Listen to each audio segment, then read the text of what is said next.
यो चाहिँ तपाईँको यो हाम्रो काठमाडौँ भ्याली यताबाट देखिँदैछ यहाँनिर हेर्नुहोस् यो भ्याली भयो त्यसपछि तपाईँको यताबाट यसो आउँदाखेरि तपाईँको यो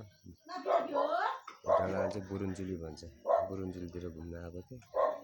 अनि मौसम सफा छैन त्यही भएर भिडियो त्यति क्लियर छैन घुम्दै आएको थिएँ हेर्नुहोस् न सल्लाहकारी कति राम्रो दृश्य लाग्यो क्या मलाई त्यही भएर एकचोटि फोटो खिच्न मन लाग्यो हेर्नुहोस् ल है यहाँ गइरहनु भएको छ यता हेर्नुहोस्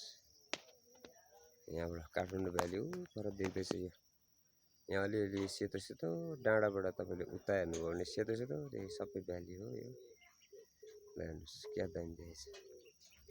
अहिले यो हिमाल त अब यति बेला देखिँदैन गर्मी महिनामा तर बादलले चाहिँ राम्रोसँग देखेछ हेर्नुहोस् ल